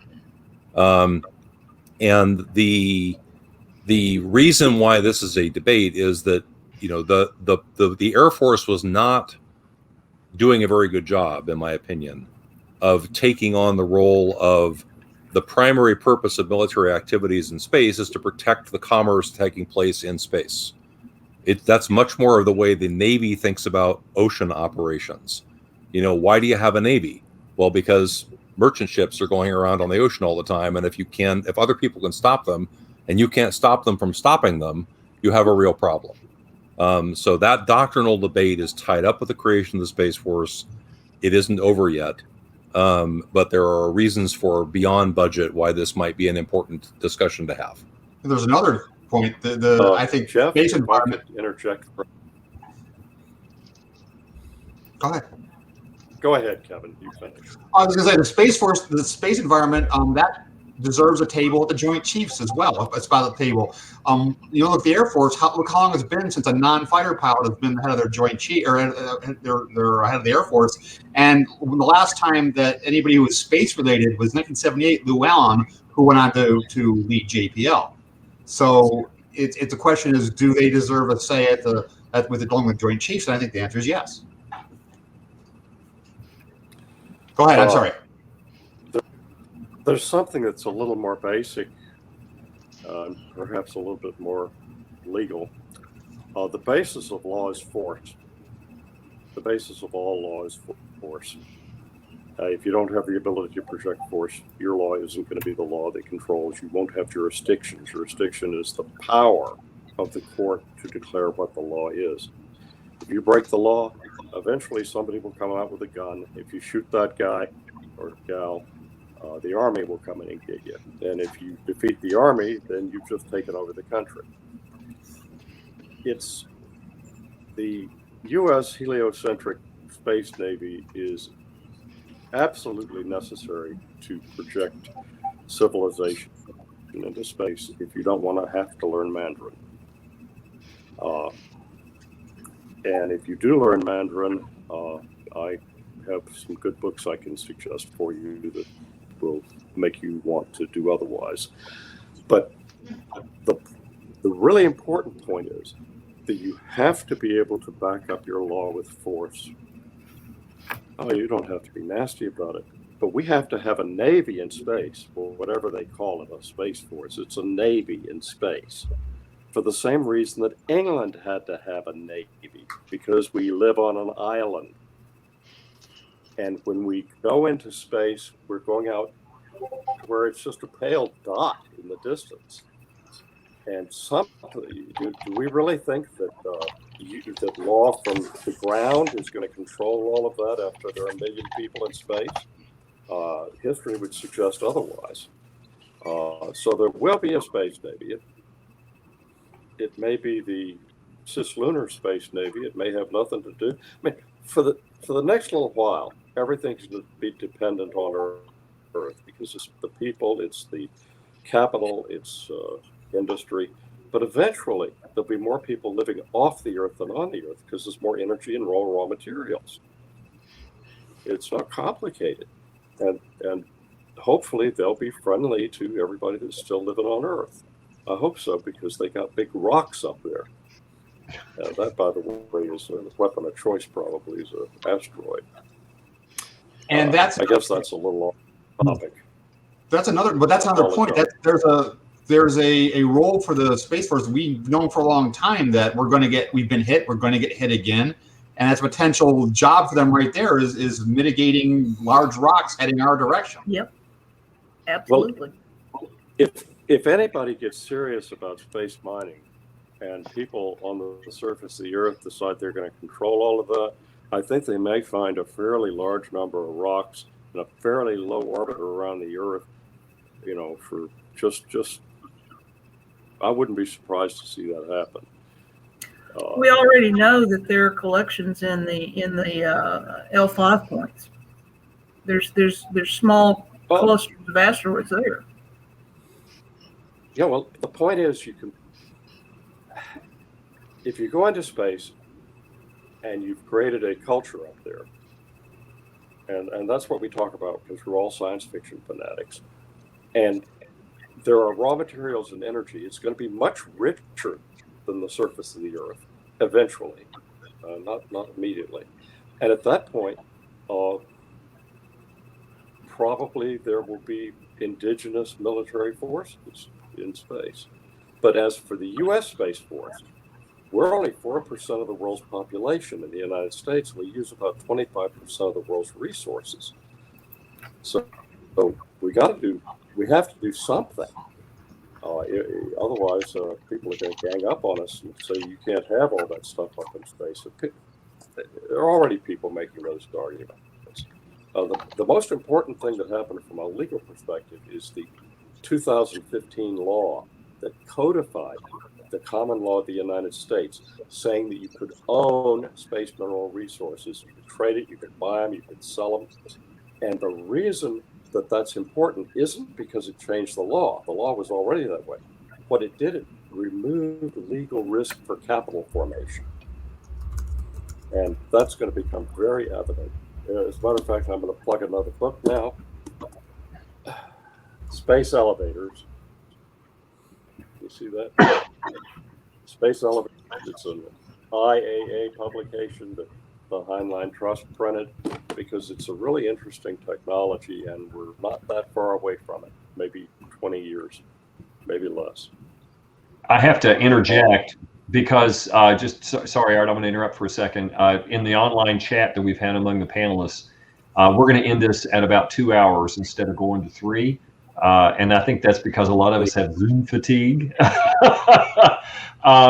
So as we're down to the last 10 minutes on the panel, I wanted to give each of the panelists, if you could, take a minute to kind of wrap up with anything you want to comment on that we've covered this evening, and perhaps maybe even give your idea of what we ought to be watching for over the next year as we prepare to be back in person, 11 o'clock p.m. in Chattanooga for the Mad Scientist panel next year. All right.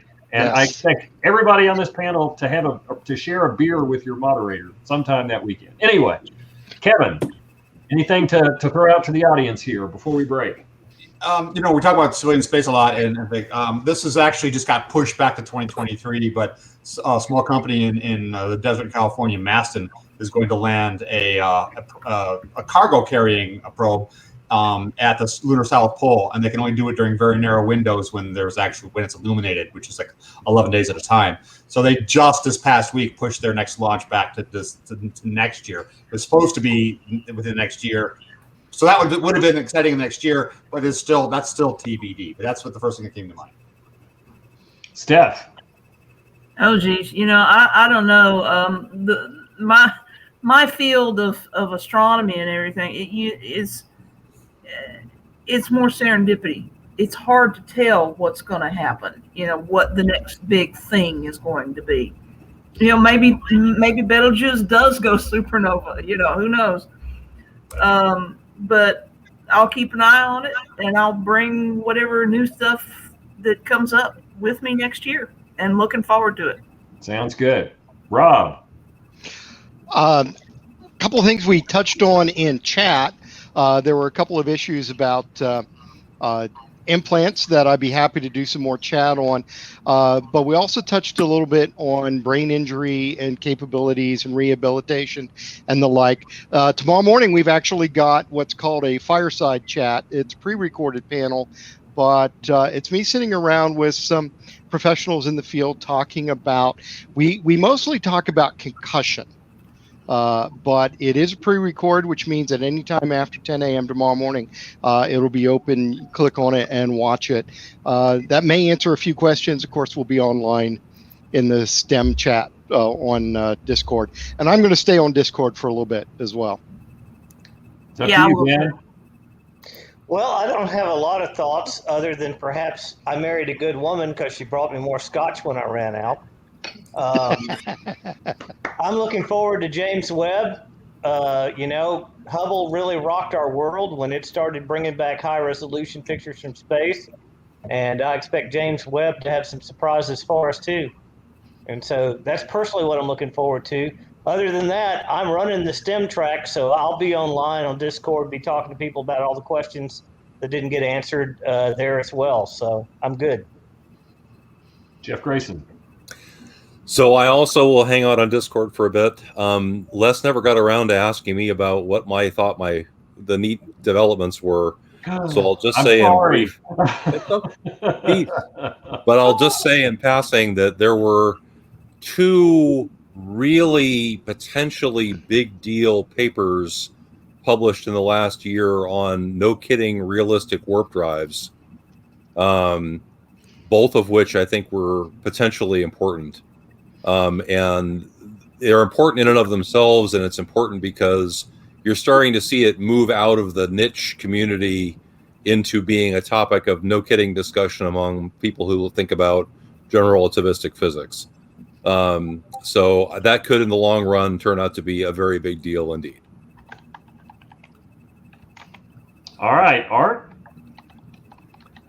Well, I personally think that we're going to undergo kind of a sea change in blockchain title to things that are like where you can make a perfect reproduction of something like a computer program or something like that, but you still want to prove who owns the very first one or has the rights. And I think that blockchain is going to be very important for that. And it's under-realized right now. It has legal implications that are profound and unexpected. I'm not talking about money. I'm talking about being able to track what happened and not change it and not alter it. I also think that there's some activity going on in quantum mechanics that's going to be very important. There are some potential propulsion mechanisms that are being investigated now and that may be tested in the next year. And personally, I want to see the Starship fly to orbit in the next year, because that's a big deal. That thing's the size of a 737. I mean, there's a chance that I may be able to sit in one of those seats and go on up. It'd be nice. Thank you. I've learned so much from everybody in this. I appreciate it very much. Well, this ends the 2021 Mad Scientist panel. I think several of our panelists are going to remain on Discord to answer questions. We all have email addresses, which I think are listed somewhere on the site for LibertyCon for contact if you want to follow up.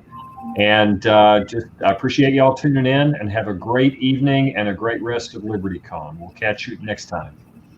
Bye-bye. Thank you, Les.